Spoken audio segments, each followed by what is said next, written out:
সেই ভক্ত চরণে যুগে যুগে দাস হয়ে পড়ে থাকে।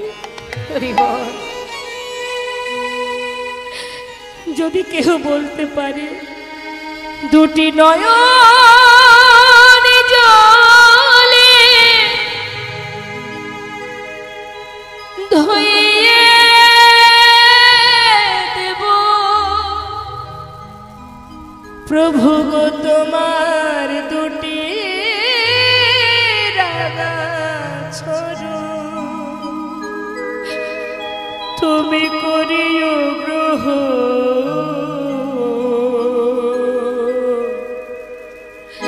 শ্রী সচিনন্দন।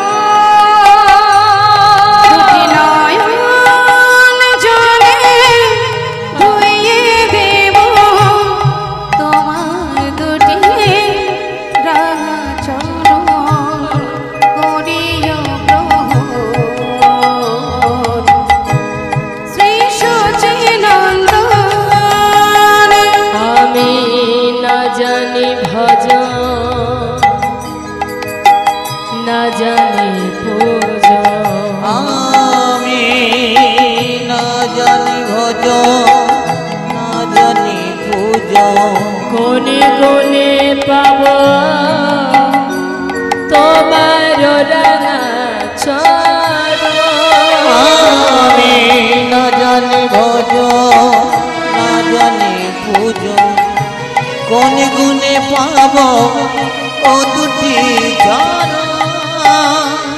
দুটি নয়নের জল বহিও বেরো,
ভগবান বললেন বিদুরের খুদ যেমন তোর ভিক্ষার অন্ন তেমন। অর্থাৎ আমি হস্তিনাপুরে গিয়ে দুর্যোধনের হাতে রাজভোগ সেবা না করে বিদুরের ঘরের শাকন্ন সেবা করেছিলাম, তাই যেখানে ভক্তি সেখানে তো ভগবান মা। তার জন্য ক্ষীরসর ননি মাখন দিয়ে মনে যদি অহংকার থাকে তাহলে তো ভগবান থাকবে না সেখানে। ভগবান বলেছিল শোনো দুর্যোধন, আমি তোমার ঘরে সেবা করব না, সেবায় যদি করতে হয় বিদুরের ঘরে। তাই বিদুরের ঘরের শাকন্ন যদি আমি সেবা করতে পারি তাহলে তোর ভিক্ষা কেন আমি গ্রহণ করব না?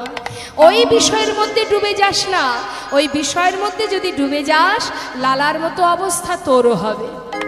যেই না বলেছে তখন লালা বলছে শোনো ভিখারি, তাহলে তুমি এক কাজ করো, তোমাকে আর কোথাও যেতে হবে না, তুমি আমার মহলে থাকবে, তুমি নিজে হরি নাম করবে আর আমাকে নাম শোনাবে। না না বাবু, আপনার ওই মহলে থাকলে দিনে দিনে আমিও আমার গোবিন্দকে ভুলে যাব। তাই বাবু কিছু মনে করবেন না, আমি এবার আসি কেমন? এই বলে ভিখারি চলে গেল।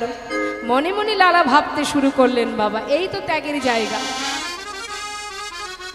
কখন কার ভিতরে ত্যাগের সৃষ্টি আসে, কিভাবে আসে কে বা জানে। ভক্ত সঙ্গ পেয়েছে তোমা, একটু হলেও অচৈতন্য দেহের চৈতন্য এসেছে। যেই না চেতনা এসেছে মনে মনে ভাবছে আচ্ছা তবে কি এই বিষয়ের মধ্যে ডুবে থাকলে মানুষ কি গোবিন্দকে ভুলে যায়? সত্যি কি আমি গোবিন্দকে ভুলে গেছি? এই বিষয়ের মধ্যে ডুবে থেকে ভাবতে ভাবতে ঘরের ভিতরে ঢুকছে। যখন ঘরের ভিতরে প্রবেশ করছে, সেখানে গিয়ে কি দেখছে বাবা? যে মেয়েটি দিনের পর দিন ওই জমিদার মহলে কাজ করে, কাজের মেয়ে যাকে বলে, সেই কাজের মেয়েটি জমিদারের বিছানায় শুয়ে আছে। তাই না দেখে মহারাজ জমিদার রেগে গেলেন, ডেকে উঠলেন, কে আছিস? এত বড় সাহস, কাজের মেয়ে হয়ে জমিদারের বিছানায় শুয়ে আছে, ওকে নিয়ে যা। যে অপরাধ করেছো এর জন্য ওকে 30 ঘা বেত্রাঘাত কর। যেই না বলেছে, সঙ্গে সঙ্গে মা তার মেয়ে সুমতি ছুটে এসেছে। ছুটে এসে মনে মনে ভাবছে, বাবা এমন চিৎকার করছে কেন? কি হলো বাবার? বাবা কি হয়েছে কি? যা ওকে ধরে নিয়ে যা, কে আছিস? ওকে নিয়ে গিয়ে 30 ঘা বেত্রাঘাত কর। এত বড় সাহস, কাজের মেয়ে হয়ে জমিদারের বিছানায় ঘুমিয়ে আছে। সেই কন্যা বিছানা থেকে উঠে জমিদারের মুখের দিকে তাকিয়ে একবার কাঁদে, একবার হাসে। যখনই হেসেছে, হাতটা চেপে ধরেছে। চেপে ধরে বলছে, তুই হাসলি কেন? তুই যে অপরাধ করেছিস এর জন্য তোকে আমি সাজা দেব শুনেও তুই হাসছিস কেন? বল আমায়। সেই কন্যা বলে উঠলেন, সেই কাজের মেয়েটি বলে উঠলেন, বাবু, আমি কাজের মেয়ে হয়ে যদি জমিদারের বিছানায় শুয়ে থাকি, কিছু সময়ের জন্য শুয়েছি বলে আমার জন্য যদি 30 ঘা বরাদ্দ হয়, কিন্তু মহারাজ, বাবু, এই বিছানায় তো এতদিন আপনি শুয়ে আসছেন, একবার ভেবে দেখুন তো আপনার জন্য ভগবান কত সাজা লিখে রেখেছে। হরি বল, হরি বল। আমি যদি কিছু সময়ের জন্য শুয়ে 30 ঘা সাজা পাই, চাবুকের আঘাত পাই, তাহলে আপনার জন্য কত সাজা আছে, সেই কথা ভেবেই আমি কাঁদছি। সঙ্গে সঙ্গে লালার চৈতন্য হলো, সত্যি তো, ও যদি কিছু সময়ের জন্য বিছানায় শুয়ে 30 ঘা সাজা পায়, তাহলে এতদিন আমি এই বিছানায় শুয়ে এসেছি, আমার জন্য প্রভু কত সাজা লিখে রেখেছে। না জানি কত সাজা আমার জীবনে আছে। না না, আমি এই জমিদারের বিছানায় আর শোবো না। দেখ মা, আজ না তোর কথা শুনে আমার চৈতন্য হলো। ঠিকই বলেছিস তো তুই, আজ আমি কথা দিচ্ছি, দেখ, আর ঘুমাবো না পালঙ্কেতে, ওরে করিলাম আর ঘুমাবো না পালঙ্কেতে, এই করিলাম দেহেতে প্রাণ আমার থাকবে যতক্ষণ, এই দেহেতে প্রাণ আমার থাকবে যতক্ষণ, আর ঘুমাবো না পালঙ্কে, আর ঘুমাবো না পালঙ্কেতে, না ঘুমাবো না পালঙ্কে, আর ঘুমাবো না পালঙ্কেতে, ওরে এই পণ করিলাম আমি, ঘুমাবো না পালঙ্কে, এই পণ করিলাম আমি, ঘুমাবো না পালঙ্কেতে, দেহেতে প্রাণ আমার থাকবে যতক্ষণ, দেহেতে প্রাণ আমার থাকবে যতক্ষণ। প্রতিজ্ঞা হলো। তাহলে মা কোন কোন জায়গা থেকে শিক্ষা পেল? একজন ভিখারি, আরেকটি কাজের মেয়ে, দুই জায়গা থেকে শিক্ষা লাভ করলো, চৈতন্য হলো। এবার একটু একটু করে ত্যাগের সৃষ্টি হচ্ছে। দিন যায়, হঠাৎ একদিন লালা চললেন খাজনা আদায়ের জন্য। নিতাই গৌর হরি বল। গোটা রাজ্য পরিদর্শন করে খাজনা আদায় করে বেলি অবসানকালে ফিরছে। যখন বেলি অবসানকালে ফিরছে, ঠিক সেই সময় এক রজক কন্যা, রজক কন্যা কাদের বলে মা? যারা কাপড় কাচে তাদের বলে রজক। তারই কন্যা অর্থাৎ ধোপার মেয়ে, সে চিৎকার করে তার পিতাকে বলছে, বাবু গো, বাবু গো, বেলা যায়, বাসনায় আগুন দাও, বাবু গো, বেলা যায়, বাসনায় আগুন দাও। অর্থাৎ আগেকার সময়ে তো এত ডিটারজেন্ট পাউডার ছিল না, কাপড় কাচতে গেলে কলার পাতা শুকিয়ে গেলে তাকে বাসনা বলা হতো। মায়েরা জানেন তো শুকনো কলার পাতাকে কি বলেন? বাসনা বলেন তো। সেই বাসনাটাকে পোড়ালে একটা খার হয়, সেই খার দিয়ে কাপড় পরিষ্কার করলে পরিষ্কার হয়। আগেকার সময় ধোপারা এটাই করত। তা মেয়ে বলছে পিতাকে বাসনায় আগুন দাও। আর তখন লালা ফিরছে পালকি চেপে। ঠিক কোন সময়? সন্ধ্যা আগত, আয়ুরবি পশ্চিম দিকে ঢলে পড়ছে, অর্থাৎ সূর্য যখন পশ্চিম দিকে অস্ত যাচ্ছে, সন্ধ্যা আগত ঠিক সেই সময় শুনতে পাচ্ছে লালা যেন একটা প্রতিধ্বনি তার কানে আসছে। কি শুনছে? বেলা যায়, বেলা যায়, বেলা যায়,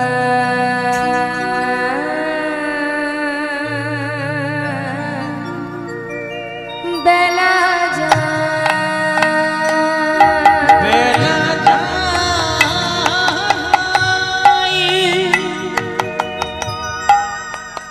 বেলা যায়, বেলা যায়,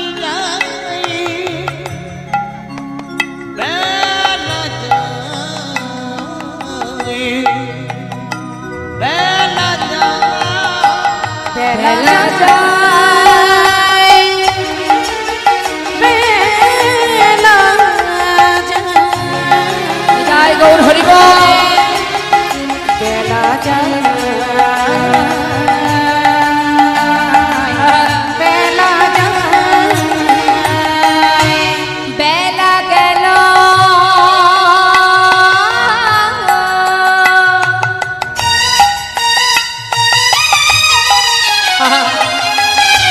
কথাগুলো একটু মন দেবেন মা। সত্যি আমাদের জীবনের কখন যে আয়ুরবি পশ্চিম দিকে ঢলে পড়বে আমরা জানি না। দিনে দিনে আমাদেরও বেলা বয়ে যাচ্ছে। তাই বলছে মহাজন, কি বলছে? বেলা গেল, সন্ধ্যা হলো, বেলা গেল, সন্ধ্যা হলো, বেলা গেল,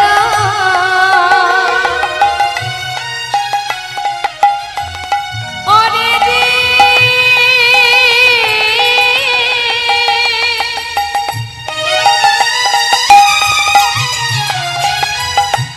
সময় গেলে আর পাবে না,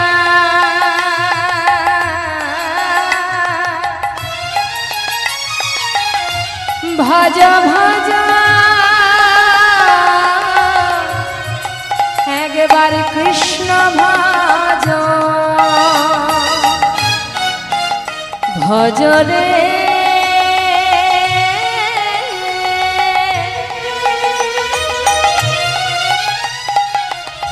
একবার গোবিন্দ ভজ। ওরে মন রে, ওরে মন, ওরে মন আমার। ওরে কুলির ধি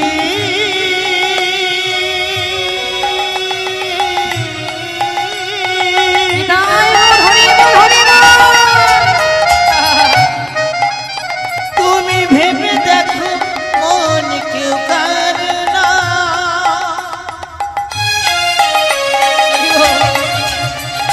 একবার ভজ ভজ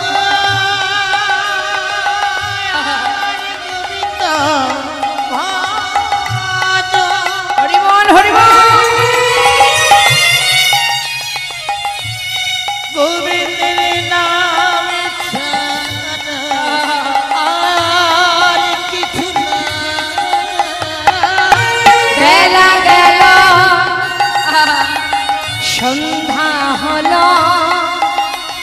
এবার ফিরে এসো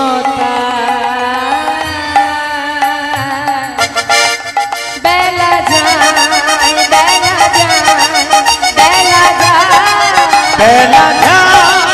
যায়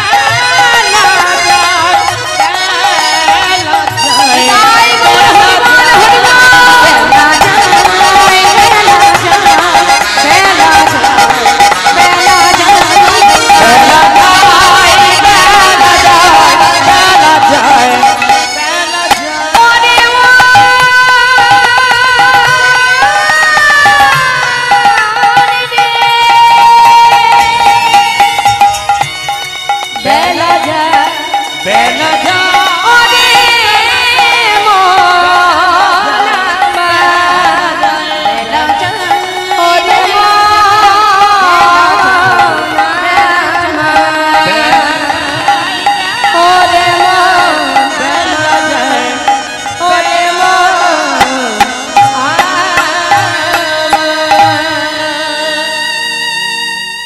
পালকি চেপে প্রতিধ্বনি শোনা মাত্রই লালা বেয়ারাকে বললেন পালকি থামাও। নেমে এসে সেই কন্যার সামনে দাঁড়িয়ে তাকে জড়িয়ে যেই না ধরেছে মা, ধোপার মেয়ে তো জমিদার জড়িয়ে ধরেছে দেখে ভয়ে ভীত হয়ে ঠক ঠক করে কাঁপছে। কি একটা বললি যেন? বল না মা, তুই কি একটা বললি আমাকে বল। বাবু আপনাকে কিছু বলিনি আমি, আমি আমার পিতাকে বলেছি। আমি বলেছি বেলা যায় বাসনায় আগুন দাও। না না, তুই এ কথা বলিসনি। আমি যেন অন্য কি শুনলাম। আমাকে যেন তুই বারবার বললি বাবু বেলা যায় বাসনায় আগুন দাও। বেলা যায় বাসনায় আগুন দাও। ঠিকই বলেছিস মা। বাসনার পিছনে ছুটতে ছুটতে আয়ুরবে পশ্চিম দিকে ঢলে পড়েছে, আর যে বেলা নেই মা। কত সময় হেলাই চলে গেল, জানি না আর কতটুকু সময় আছে। জানি না এই সময়ে আমি গোবিন্দ চরণ পাবো কিনা। না না, আমি আর থাকবো না, আমি আর থাকবো না। পালকি চেপে ঘরে ফিরে এসে কন্যাকে বলছে সুমতি, আমার সারা গায়ে কৃষ্ণ নাম লিখে দে না মা। বাবা কি হলো তোমার? এই তো তুমি ফিরে এলে, হঠাৎ কি এমন হলো? পাগলের মতো তুমি এমন করে কাঁদছো, কি হয়েছে বাবা? মা আমি সব প্রশ্ন ত্যাগ করে চলে যাব। কোথায় যাবে? যা কিছু আমার আছে আমি তোদের জন্য রেখে গেলাম, এবার আমাকে বিদায় দে মা, আমি চলে যাই। আমার যে আর বেশি সময় নেই, এবার আমাকে আমার ঘরে যেতে দে মা। বাবা কোথায় যাবে বলো? আমি তো তোমার কথা কিছুই বুঝতে পারছি না। মা যাব রে,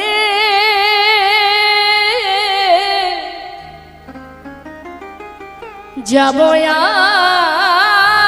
আমি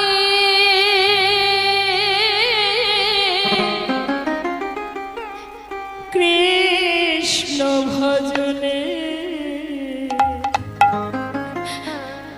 যাব আমি মধুর বৃন্দাবনে। ওই না যাব আমি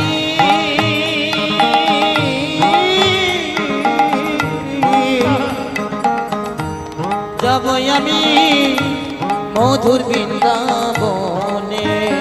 আমি যাব রে, যাব আমি কৃষ্ণ ভজনে, যাব আমি মধুর বৃন্দাবনে। ওই না যাব আমি মধুর বৃন্দাবনে। রইল সাধের জমিদারি, রইল এ ঘর বাড়ি, জমিদারি রইল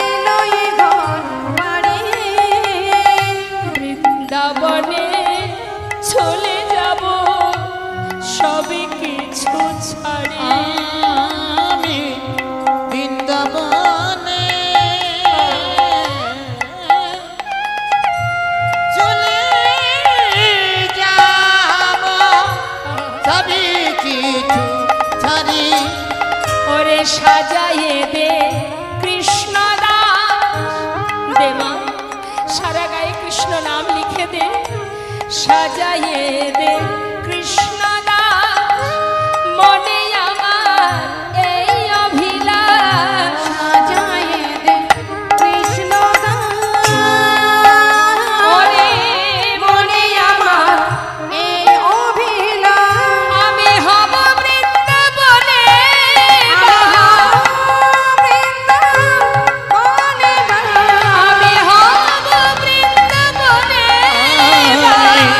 হব বৃন্দাবনে ওরে আশা মনে যাব রে হরি বল হরি বল।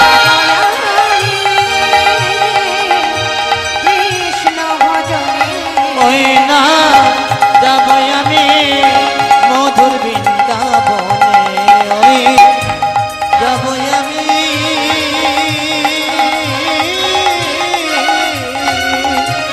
ওই যাব আমি মধুর বৃন্দাবন। হরি বল হরি বল। সারা গায়ে কৃষ্ণ নাম লিখে দিচ্ছে তার কন্যা সুমতি। জিজ্ঞাসা করলেন কন্যা, বাবা মাকে কিছু বলবে না? না, ওখানে যদি আমি কিছু বলি তাহলে আমার আর যাওয়া হবে না, তাই আমি আর কাউকে কিছু বলতে চাই না। সর্বস্ব সঁপে দিয়ে তোদের কাছে আমি এবার বিদায় নেব মা। বাবা, যে ভক্তি নিয়ে তুমি বৃন্দাবনে চলেছ, আমার বিশ্বাস একদিন তুমি তার কৃপা পাবেই পাবে। বাবা, তোমার কাছে আমার একটা বাসনা, বল মা কি বলতে চাস? বাবা, তুমি তো চলে যাচ্ছ, যেদিন তার দেখা পাবে সেদিন তোমার এই অভাগিনী কন্যার কথা একবার তাকে জানিও। নিশ্চয়ই এবার আমি আসি মা, আমায় বিদায় দে। সর্বস্ব পরিত্যাগ করে চলে গেল মা বৃন্দাবনের পথে, মুখে কৃষ্ণ নাম গাইতে গাইতে। বলুন দেখি, প্রকৃত যদি কেউ ভগবানকে ভালোবাসে সে কোনোদিন সংসারে থাকতে পারবে না। আমরা সবাই মায়ার জীব, মায়াকে বেশি ভালোবাসি বলেই এখনো ত্রিতাপ জ্বালা আমরা ভোগ করছি বাবা। কিন্তু যারা প্রকৃত গোবিন্দকে ভালোবাসে তারা সংসারে কেউ নেই। আপনারা এখানে আছেন, বলুন দেখি আপনারা কাকে বেশি ভালোবাসেন, সংসার না গোবিন্দ? হ্যাঁ, জোরে বলুন। সংসারকে বেশি ভালোবাসেন, ঠিক বললাম তো? একদম। আমরা সত্যিই সংসারকে ভালোবাসি, যার কারণে এখনো আমরা এই মায়ার সংসারে পড়ে আছি আর ত্রিতাপ জ্বালা ভোগ করে যাচ্ছি। হ্যাঁ, বুঝতে ও ত্রিতাপ জ্বালা বুঝিয়ে দেব? আচ্ছা বেশ। তা এই যে ত্রিতাপ জ্বালা, ত্রিতাপ জ্বালাটা ভালো করে বুঝে নিন। এই যে তিনটে জ্বালা আমাদের যতদিন আমরা সংসারে থাকবো আমাদের ভোগ করতে হবে মা। ত্রিতাপ জ্বালা কি? আধ্যাত্মিক জ্বালা, আদি দৈবিক জ্বালা, আদি ভৌতিক জ্বালা। তা আধ্যাত্মিক জ্বালাটা কেমন? অর্থাৎ শারীরিক জ্বালা। আমাদের শরীরে নানাবিধ সমস্যার কারণে যে যন্ত্রণা আমরা পাই, মনে করুন আজকে এ রোগ কালকে সে রোগ হয়েই চলেছে। হ্যাঁ, সংসারের মধ্যে এই পৃথিবীতে মনুষ্যকুলে জন্ম পেয়েছি, তো তা এখানে যতদিন থাকবো ততদিন এই জ্বালা আমাদের ভোগ করতে হবে।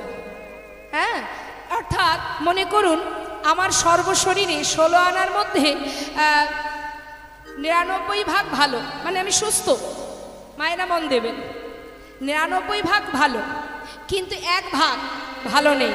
যেমন মনে করুন হয়তো একটু দাঁতে যন্ত্রণা হচ্ছে, মনটা কোথায় থাকবে? সারা শরীর ভালো, যন্ত্রণা আমার দাঁতে, অর্থাৎ সেই যন্ত্রণায় একাই 100, অর্থাৎ সে এমনভাবে যন্ত্রণা দেবে যতই আপনি সুস্থ থাকুন না কেন ওই একটা যন্ত্রণাতেই আমরা সবাই কাবু হয়ে যাব। তার মানে এই যে জ্বালা, এটা শারীরিক জ্বালা, এটা আমাদের ভোগ করতে হবে বাবা। এটা হলো আধ্যাত্মিক জ্বালা, তুমি চাও বা না চাও তোমাকে পেতে হবে। আচ্ছা, আর একটা কি? আদি ভৌতিক জ্বালা, অর্থাৎ বাবা পারিপার্শ্বিক জ্বালা, যেটা বলে অন্যের কাছ থেকে জ্বালা পাওয়া। তোমার জীবনে কোনো জ্বালা নেই, কিন্তু অন্যের কাছ থেকে তুমি জ্বালা পাচ্ছ। তুমি চাইছো না আমি কোনো সমস্যার মধ্যে থাকবো না, আমি কারো ঝঞ্ঝাটের মধ্যে যাব না, যে যা করে করুক, আমি আমার মতো ভালো থাকবো, কিন্তু উপায় নেই। যেন তেন প্রকারে তোমাকে অন্যের কাছ থেকে জ্বালা পেতেই হবে। নিতাই গৌর হরি বল, হরি বল। আসুন, আর একটা কি, সেটা হচ্ছে আদি দৈবিক জ্বালা, যেটা প্রকৃতি থেকে আমরা পাই। যেমন এই যে অনাবৃষ্টি, অতিবৃষ্টি, এই যে শীত গরম, এই যে করোনা চলে গেল, 2-3 বছর আমরা ঘরে পড়ে থাকলাম, তাই না? এই যে ঝড় হচ্ছে, তা এই যে এটা হলো প্রকৃতি থেকে জ্বালা। এই জ্বালা থেকেও আমাদের বাবা মুক্তি নেই, আছে কি? তাহলে এই ত্রিতাপ জ্বালা কিন্তু আমাদের ভোগ করতেই হবে। নিতাই গৌর হরি বল, হরি বল। আসুন। ও আচ্ছা, ঠিক আছে। তাই শাস্ত্রে বললেন যে যখন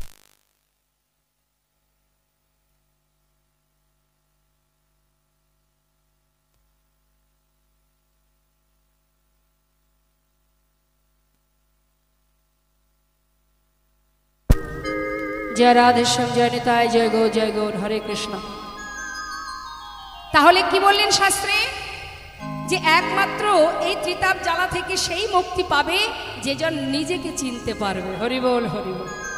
আমি কে, আমার পরিচয় কি, এটা যখন সে জানতে পারবে, এই জ্বালা তার কাছে কোনো জ্বালা নয়। যে জ্বালায় আসুক না কেন, যে জন কৃষ্ণ সুখী সুখী, যে জন গোবিন্দ ধনে ধনী, তার কাছে এ জ্বালা কিছু নয়। যত কষ্টই হোক না কেন, নিজের জ্বালাকে, নিজের কষ্টকে কষ্ট মনে করবে না। যে জন কৃষ্ণ সুখী সুখী, কৃষ্ণ দুঃখে দুঃখী। হরি বল, হরি বল। যখন হরিদাসের অঙ্গে চাবুক দিয়ে আঘাত করছে মা, হরিদাস তার সর্ব অঙ্গে দড়ি দিয়ে বাঁধা, যতবার মারছে ততবার তার মুখে একটাই নাম, কি নাম? কৃষ্ণ, কৃষ্ণ। অর্থাৎ তার অঙ্গে যে আঘাতগুলো পড়ছে, সেই আঘাতগুলো লাগছে কোথায়? গোবিন্দের অঙ্গে। নিতাই গৌর হরি বল, হরি বল। তাই মা, যে জন ভগবানের নামের ধনে ধনী, কৃষ্ণ ধনে ধনী, এই জগতে ত্রিতাপ জ্বালা তাকে কখনোই বশ করতে পারবে না। যতদিন শরীর আছে ততদিন আমাদের শারীরিক জ্বালা, প্রকৃতির জ্বালা, এই জ্বালা আমাদের পেতে হবে। তার মানে কি, এটার প্রতি আমাদের গুরুত্ব রাখলে হবে না। এসেছি যেমন, চলে তো যাব, যে জন্যে আসা সেই দিকে আমাদের মন দিতে হবে। আজ দেখুন, সর্বস্ব পরিত্যাগ করে লালা যাচ্ছে বৃন্দাবনের পথে, মুখে গাইছে কৃষ্ণ নাম। আমরাও গাইব, হ্যাঁ, সবাই মিলে যাচ্ছে। কেমন ভাবে কৃষ্ণ নাম করছে? পথ চলিতে আর বলিতে, পথ চলিতে আর বলিতে, পথ চলিতে আর বলিতে, পথ চলিতে আর বলিতে। তোমরা লহ লহ কৃষ্ণ নাম, মধুর নাম, হরি নাম। কৃষ্ণ নাম, মধুর নাম, হরি নাম। তোমরা লহ লহ কৃষ্ণ নাম, মধুর নাম, হরি নাম।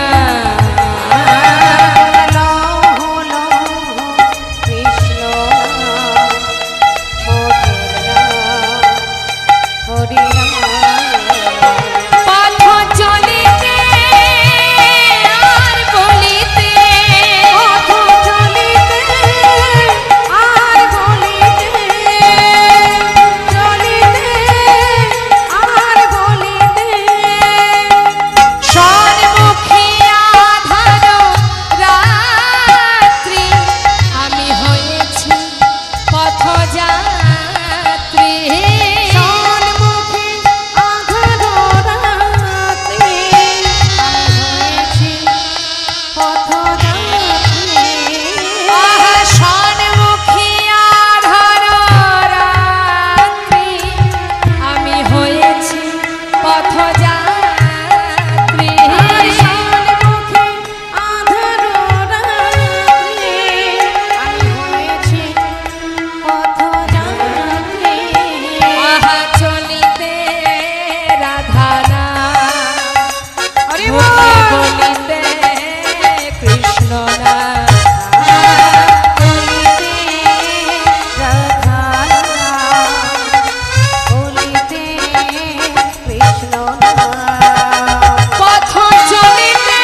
পৌঁছালো যখন মা, তখন বেশ কয়েকটা মাস কেটে গেল। হরিবোল হরিবোল। এসে পৌঁছালেন বৃন্দাবনে। বৃন্দাবনে আসার পর যখন অন্ধকার দেখছে চারিদিকে, মানে রাত্রি হয়ে গেছে, কোনো রকমে রাত্রিটা ওই গোবিন্দকুণ্ডের পাড়ে বালুরাশিতে শুয়ে রাতটা কাটিয়েছে। যেই না রাত্রি অতিবাহিত হয়ে ভোর হয়েছে, হঠাৎ দেখছে কি কত কত ব্রজগোপীরা মাথায় করে ডালা সাজিয়ে দল বেঁধে তারা যাচ্ছে। জিজ্ঞাসা করছে লালা চিৎকার করে, ও ব্রজমাই, ও ব্রজবাসী, তোমরা কোথায় যাচ্ছ গো?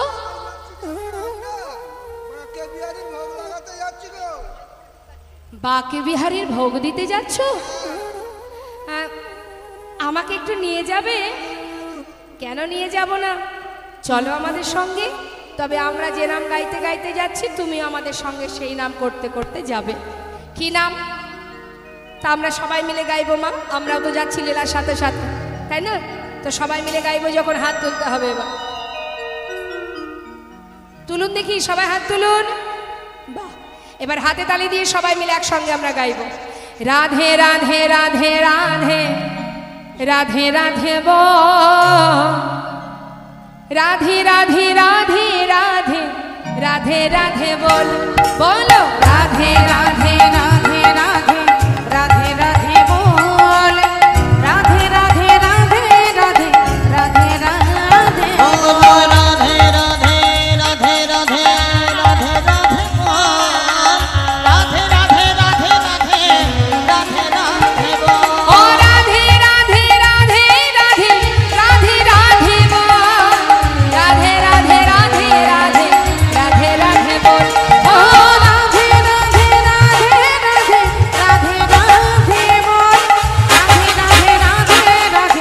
রাধে রাধে বল, বল, রাধে রাধে রাধে রাধে রাধে রাধে বল, রাধে রাধে রাধে রাধে রাধে রাধে বল। ওমা, পিছনে কে যাচ্ছে? পিছনে কে যাচ্ছে?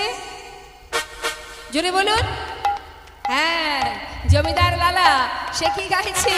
কৃষ্ণ কৃষ্ণ কৃষ্ণ কৃষ্ণ কৃষ্ণ কৃষ্ণ বল, কৃষ্ণ কৃষ্ণ কৃষ্ণ কৃষ্ণ কৃষ্ণ কৃষ্ণ বল, কৃষ্ণ কৃষ্ণ কৃষ্ণ কৃষ্ণ কৃষ্ণ কৃষ্ণ বল, কৃষ্ণ কৃষ্ণ কৃষ্ণ কৃষ্ণ কৃষ্ণ কৃষ্ণ বল, কৃষ্ণ কৃষ্ণ কৃষ্ণ কৃষ্ণ কৃষ্ণ কৃষ্ণ বল, কৃষ্ণ কৃষ্ণ কৃষ্ণ কৃষ্ণ কৃষ্ণ কৃষ্ণ বল।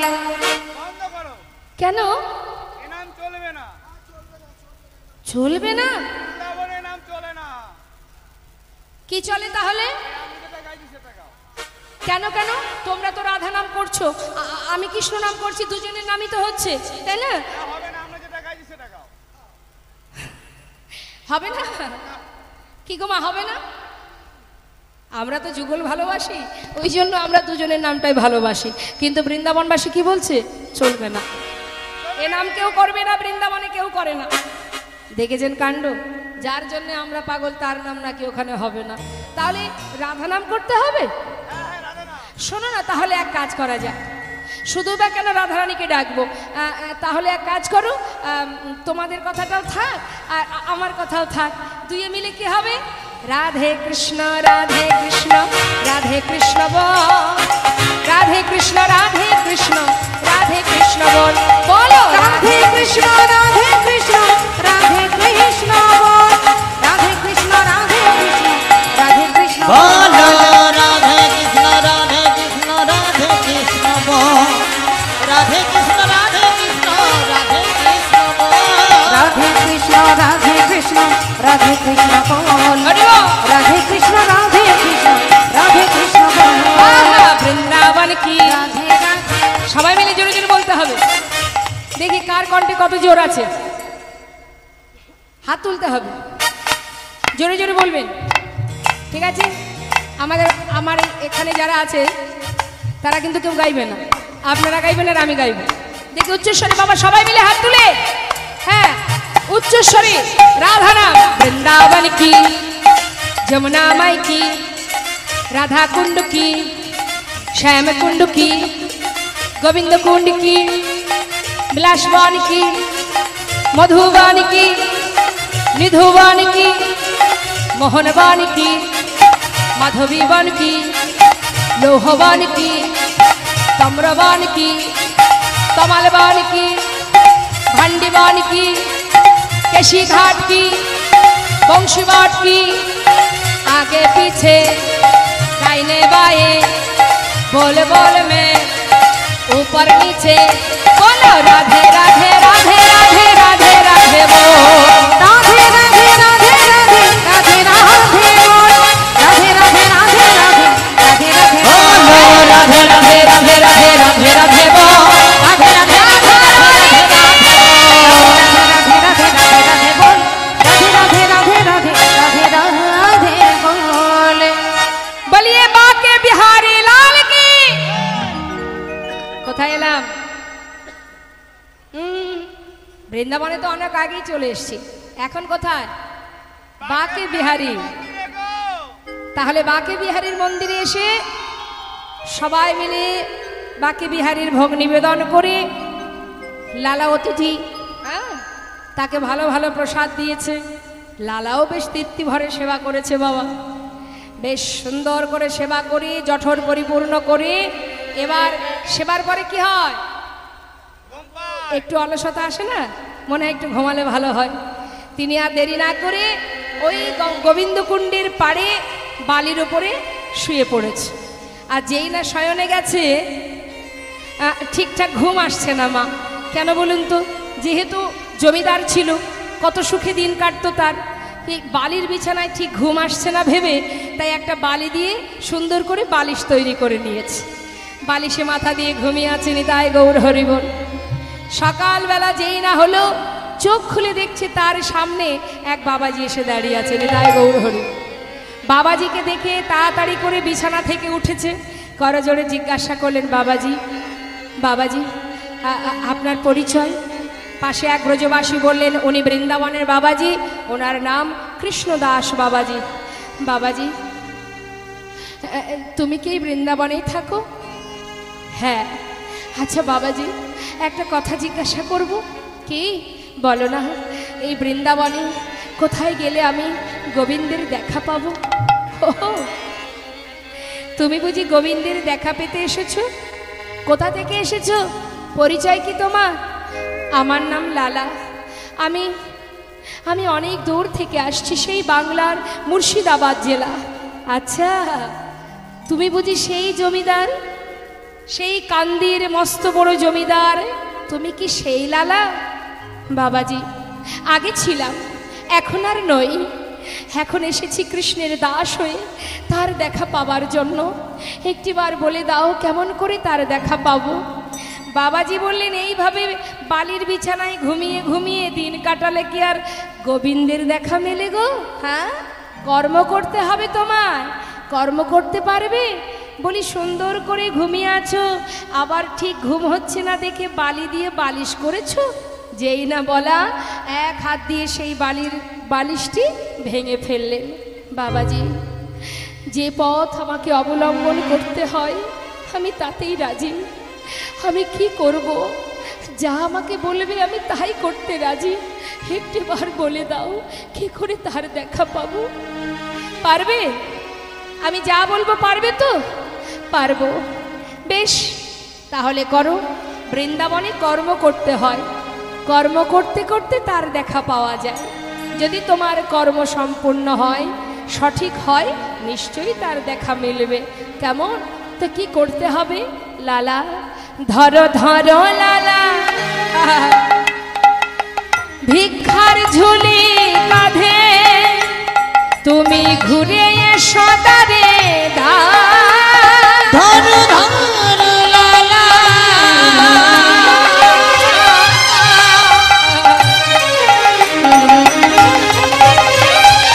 ভিখার ঝুলি কাঁধে,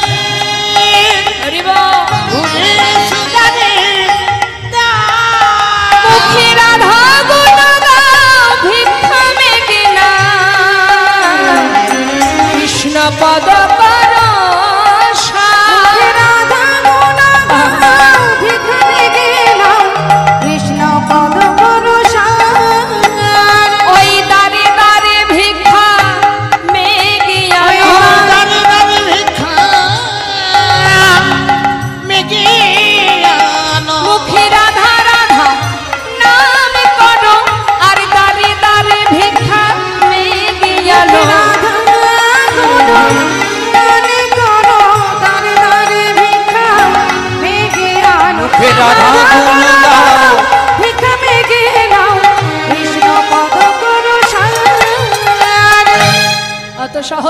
ভগবানের ভক্ত হওয়া? হ্যাঁ, আমরা মনে করি আমরা বড় ভক্ত, মনে করি না? দিনে দুবার যদি ভগবানকে নকুল দানা দিই, কি গো মা, এদিকে নকুল দানা পাওয়া যায়? ও বাবা, কোথায় যে পাওয়া যায় না, আমি সেই জায়গায় একটু যেতে চাই। তাহলে নকুল দানা দিয়ে আমরা মনে করি আমরা বড় ভক্ত। সবার ক্ষেত্রে নয়, আমি বলছি না যে সবাই দেয়, তা বেশিরভাগই ঠাকুর ঘরে দেখবেন নকুল দানা গোছানো আছে। হ্যাঁ, তা অত সহজে কি আর ভক্ত হওয়া যায়? অর্জুন এত বড় ভক্ত, যার রথের সারথি অনন্ত কোটি বিশ্ব ব্রহ্মাণ্ডের মালিক গোবিন্দ। সেই অর্জুন কুরুক্ষেত্রে যুদ্ধের পর গোবিন্দকে বলেছিল, মাধব একটু দাঁড়াও, তুমি রথে বসো। কত পাপ করেছি, কত প্রাণী নিজে হাতে হত্যা করেছি, কত জীব হত্যা করেছি, আমি একবার গঙ্গা থেকে স্নান করে আসিনি। তাই গৌর হরি বল। যার চরণে গঙ্গার সৃষ্টি মা, তার চরণ ধরলেই তো মিটে যায়। তাকে চিনতে পারেনি এত বড় ভক্ত হয়েও। আর আমরা সংসারের মধ্যে, মায়ার সংসারে বসে আমরা ভগবানকে দিনে একবার দুবার সেবা দিয়ে কয়েকটা পৃষ্ঠা পড়াশুনো করে যদি ভাবি আমরা বড় ভক্ত, তাহলে তো যেটুকু যা হয়েছিল পুণ্য অর্জন সবই শেষ হয়ে যাবে। অত সহজ গো? যুগ যুগ ধরে যারা বনে জঙ্গলে তপস্যা করছে গোবিন্দের চরণ পাওয়ার জন্য, তারা গোবিন্দের চরণ পাচ্ছে না। তুমি কি করে ভাবো যে তুমি ভক্ত হয়ে গেছো? লাখো লাখো যুগ যুগ ধরে শাস্ত্রে বললেন, পুনঃ পুনঃ ঘষণে সুগন্ধি চন্দন, পুনঃ পুনঃ পুড়াইলে উজ্জ্বল কাঞ্চন, পুনঃ পুনঃ জনমে ধর্মে হয় মতি, পুনঃ পুনঃ সাধনে অধমে পায় গতি। দেখবেন মা, শাস্ত্রে বললেন চন্দন কাঠ যত আপনি ঘষবেন তাতে তত তার গন্ধটা সুন্দর হয়, তাই না? পুনঃ পুনঃ ঘষণে সুগন্ধি চন্দন, পুনঃ পুনঃ পুড়াইলে উজ্জ্বল কাঞ্চন। কাঞ্চন মানে সোনা। সোনাকে যতবার আগুনে দেবেন তার জ্যোতি যেন আরো বেড়ে উঠবে। হ্যাঁ, আর কি বললেন? পুনঃ পুনঃ জনমে ধর্মে হয় মতি। এক জনমে হয় না গো, জনম জনম যদি একটু একটু করে আমরা চেষ্টা করি, তবে হয়তো কোনো না কোনো জনমে ধর্মের প্রতি আমাদের শ্রদ্ধা ভক্তি জন্মাবে। অত সহজ, এখানেই তার প্রমাণ। সবাই কি এখানে আছে? আমি যখন এসেছিলাম অনেক ভক্ত ছিল, শেষ পর্যন্ত কি সবাই আছে? কেউ কেউ চলে গেছে। হ্যাঁ হ্যাঁ, অন্য বছর মানে গত বছর অনেক ভক্ত ছিল, এবছর কম। কম ঠিক আছে, তাতে কোনো দুঃখ নেই। স্কুলে তো সবাই আর ফার্স্ট হতে পারে না। হ্যাঁ, মাস্টারমশাই দেখে ক্লাসে যদি 5 জন ছাত্রও ভালো স্টুডেন্ট হয়, ভালো ছাত্র হয়, তাতেই মাস্টারমশাইয়ের শিক্ষকতা ধন্য হয়ে যায়। তা ভক্ত যদি 1 থেকে 2 জনও হয়, তাতেও মা এই কৃষ্ণ নাম বলাটা আমাদের ধন্য হবে। তা কথা সেটা নয়, কথা হচ্ছে সবার মধ্যে তোর ভক্তি জন্মায় না, এর জন্য স্বীকৃতির দরকার হয়, চেষ্টার দরকার হয়। পুনঃ পুনঃ জন্মে ধর্মে হয় মতি। অনেক সাধনার পর তবে ধর্মের প্রতি মতি ভক্তি আসে। আর পুনঃ পুনঃ সাধনে এইভাবে যদি সে চেষ্টা করে, তবেই একদিন সেই অধম ব্যক্তি ভগবত কৃপা লাভ করতে পারেনি। তাই গৌর হরিবোল হরি। তাহলে তো এটা অল্প বিষয় নয়, অল্প কারণের জন্য ভগবানকে পাওয়া যায় না। হ্যাঁ, অনেক চেষ্টার ধন, অনেক চেষ্টার ফল। তা আজ দেখুন লালার কি অবস্থা। এত বড় জমিদার, আজ তার কাঁধে উঠে গেল কি? ভিক্ষার ঝুলি। ভিক্ষা করো, যাও। তাতে কি হবে? তোমার ভিতরে অহংকার দূরীভূত হবে। দাঁড়ে দাঁড়ে ভিক্ষা করলে অহংকার দূরে যায়। হ্যাঁ, তা যাও ভিক্ষা করো, দাঁড়ে দাঁড়ে ভিক্ষা করো। দেখবেন আমাদের ইহজগতে অনেকেই আছে, দেখবেন কৃষ্ণ নামের জন্য অনেক ভক্ত আছে যারা আঁচল পেতে দাঁড়ে দাঁড়ে ভিক্ষা করে হরিনামের জন্য। অনেকে আবার সম্মানে বেঁধে যায়। হ্যাঁ, দাঁড়ে গিয়ে ভিক্ষা করব, সম্মানের ব্যাপার। না না না না, এটা হচ্ছে অহংকার। তাই বলছে, শোনো লালা, যাও সবার দ্বারে ভিক্ষা করবে, রাধা নাম করবে, কৃষ্ণচরণ স্মরণ করে চলবে, যাও। লালাকে যেই না আদেশ দিল মা, ভিক্ষার ঝুলি কাঁধে নিয়ে লালা চলল ভিক্ষায়। হরি বল। এত বড় জমিদার, দেখুন আজ কি তার ত্যাগের পরিণতি। ত্যাগের ফল কি দেখুন। যখন ভিক্ষার ঝুলি কাঁধে নিয়ে দাঁড়ে দাঁড়ে ভিক্ষা করছে, হঠাৎ একদিন ওই বৃন্দাবনে দেখা হয়ে গেল তার পরিবারের সঙ্গে। নিতাই গৌর হরি বল। পরিবারের সবাই গেছে বৃন্দাবনে, স্ত্রী, কন্যা, পুত্র।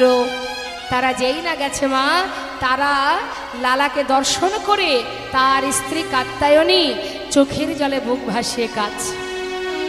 যে স্বামী এত বড় জমিদার, সেই জমিদার আজ ভিক্ষার ঝুলি কাঁধে নিয়ে দাঁড়ে দাঁড়ে ভিক্ষা করছে দেখে কাত্যায়নীর চোখে জল। স্বামী, এ দেখছি কি আমি? ফিরে চলো, তুমি ঘরে ফিরে চলো, তোমার এই বেশ আমি সহ্য করতে পারছি না। সঙ্গে সঙ্গে লালা উত্তর দিল, কাত্যায়নী, কোন ঘরে যেতে বলছো আমায়? আমি তো আমার ঘরেই চলে এসেছি, আর তো আমার কোনো ঘর নেই, আমি আর কোথাও যাব না। তখন ছোট্ট ছেলে লালা তার পুত্র বলে উঠলেন, নারায়ণ বাবা, তুমি যদি নাই যাবে তাহলে বৃন্দাবনে একটা তোমার জন্য মন্দির করে দিই। বেশ, আমি তো আর অর্থে হাত দেব না, তুই যদি করে দিস আমার কোনো বাধা নেই। সুন্দর করে সেই সময়ে মা, সেই সময়ে 25 লক্ষ টাকা দিয়ে একটা সুন্দর করে মন্দির নির্মাণ করলো। সেই মন্দিরে যে বিগ্রহ স্থাপন হলো, সেই বিগ্রহের নাম কৃষ্ণচন্দ্রমা। সেই বিগ্রহ স্থাপন করে লালাকে সেখানে রেখে সবাই ফিরে গেল মুর্শিদাবাদে। কিন্তু মা, যেহেতু লালার দীক্ষা হয়নি, এখনো দীক্ষা মন্ত্র পায়নি, সেই কারণে মন্দিরে ভোগ নিবেদনের জন্য এক পূজারীকে রাখা হলো। লালা কিন্তু ভিক্ষা করে, নিজে হাতে ভগবানের সেবা দিতে পারে না। কেন? তার যে দীক্ষা হয়নি মা। এটা জেনে রাখবেন, দীক্ষা ছাড়া ভগবানের সেবা দিলে সেই সেবা ভগবান গ্রহণ করে না। একজন বৈষ্ণব একজন ভক্তের হাতে জল গ্রহণ করে, যদি তার দীক্ষা মন্ত্র না নেওয়া থাকে, তার জল ভগবান তো পড়ে থাক, একজন বৈষ্ণব ভক্ত গ্রহণ করে না। তাই লালা কিন্তু পারছে না ভগবানের সেবা দিতে, কিন্তু ভিক্ষা করে দাঁড়ে দাঁড়ে। এটাই তার দুঃখ যে আমি কেন এখনো দীক্ষা পেলাম না। ছুটে গেল বাবাজির কাছে, বাবাজি, যদি গোবিন্দ কৃপা লাভ করতে হয় তবে তো দীক্ষার প্রয়োজন। বাবাজি, আমাকে দীক্ষা দাও, আমাকে দীক্ষা দাও। বাবাজি বলে, লালা, এত সহজে তো দীক্ষা পাওয়া যাবে না। চরণটা জড়িয়ে ধরে কাঁদছে, সাধুকে বলছে, সাধুর চরণ ধরি কয় লালা কৃপা করি, সাধুর চরণ ধরি কয় লালা কৃপা করি, এই অধমেরে কর এই ভিক্ষা, অধমেরে কর এই ভিক্ষা, অবিষ্ট ধন পাইবারে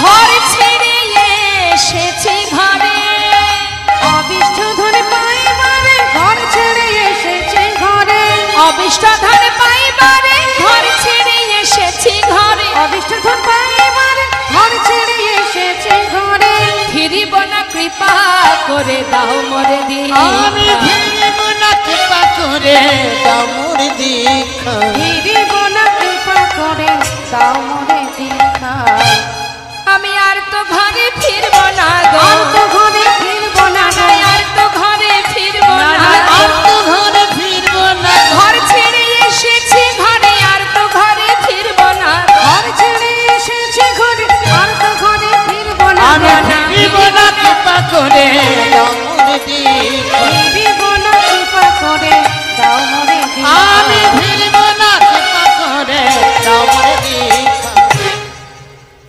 বাবাজি বলে, লালা, সময় না হওয়া পর্যন্ত দীক্ষা দেওয়া যাবে না, সময় হোক আমি নিজে গিয়ে তোমায় দীক্ষা দেব। এটাই তার মনে চিন্তা যে তবে সেই সময় আমার জীবনে কেন আসছে না, কেন আমি মন্ত্র পাচ্ছি না, কেন আমাকে সেই বাবাজি মন্ত্র দীক্ষা দিচ্ছে না, কি অপরাধ আমার। প্রতিদিন ভিক্ষা করে মা, কিন্তু ভগবানের সেবা দিতে পারে না।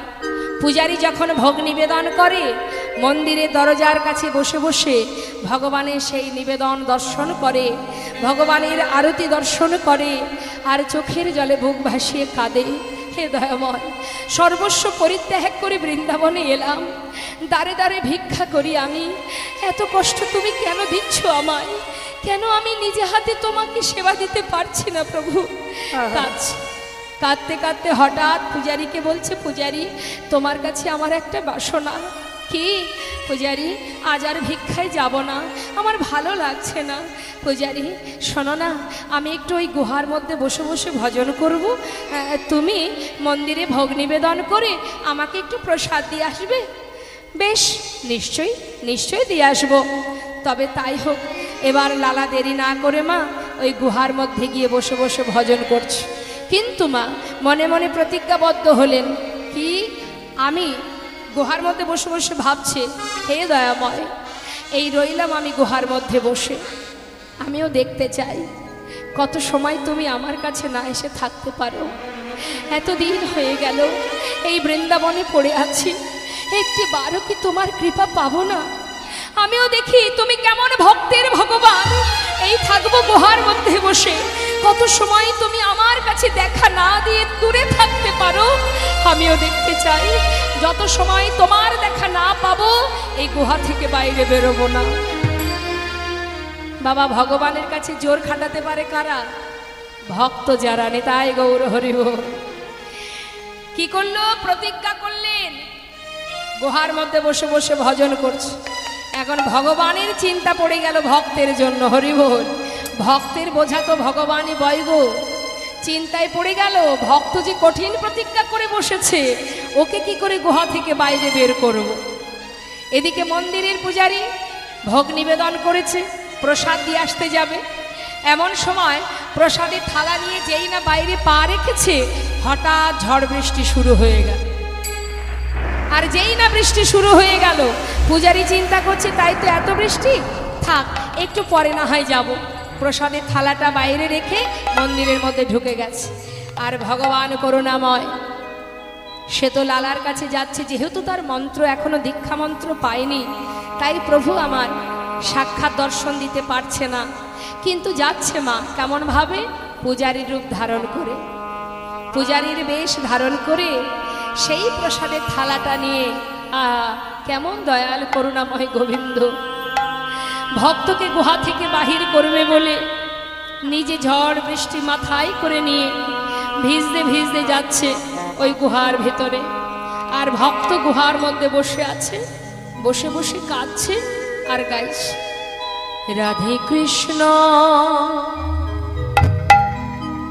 গোবিন্দ গোপাল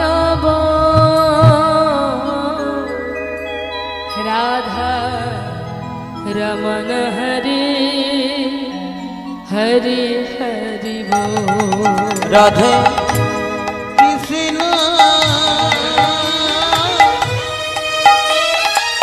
গোবিন্দ গোপাল বল বল, রাধার মন হরি হরি হরি বল। গিরি ধারিব গাবর ধন ধারিব, গিরি ধারিব গবর ধন ধারিব, রাধার মন হরি কৃষ্ণ কৃষ্ণ বল। রাধার মন হরি কৃষ্ণ কৃষ্ণ বল। আর মদন গোপাল জয় নন্দলাল, মদন গোপাল জয় নন্দলাল। আর শ্রীনন্দের নন্দন হরে কৃষ্ণ গোপাল। ওই শ্রীনন্দের নন্দন হরি কৃষ্ণ গোপাল। তুমি রাধা না জগত রোনা, তুমি রাধা না এই জগতের না। গোপী জন বল্লভ প্রভু গোপীনাথ। রাধে রাধে কৃষ্ণ গোবিন্দ গোপাল বল বল। রাধার মন হরি হরি হরি বল। বল রাধার মন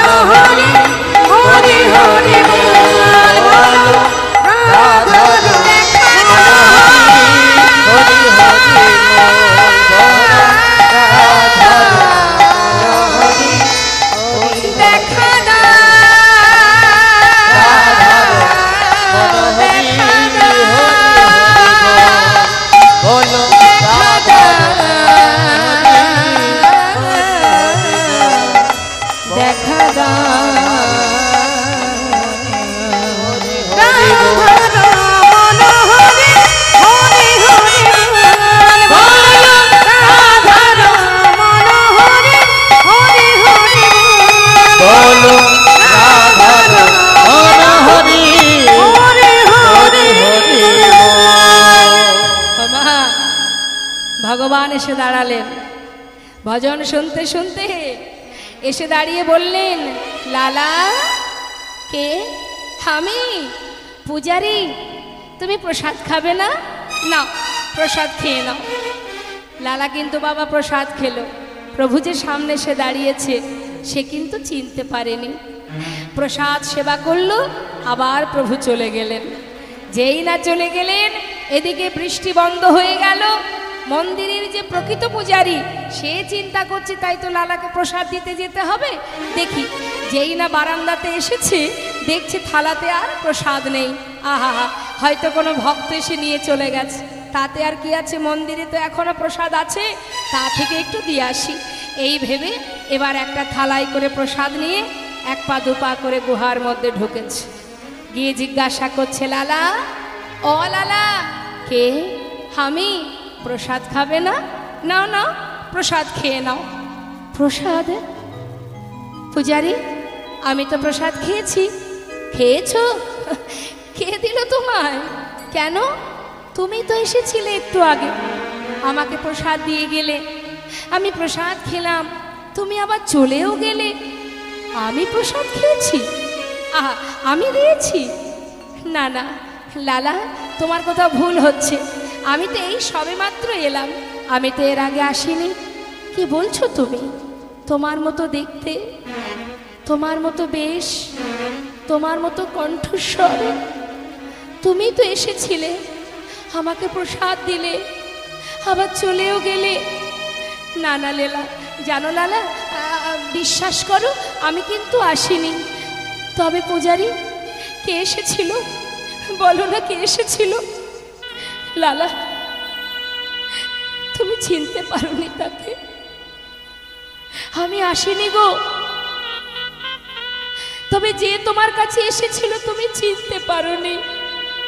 এ তুমি কি করলে লালা? পূজারি, তুমি কার কথা বলছো? বলো না, কে এসেছিল আমার কাছে? আমি চিনতে পারিনি। কে সে? পূজারি বলে দাও, কে এসেছিল আমার কাছে? লালা,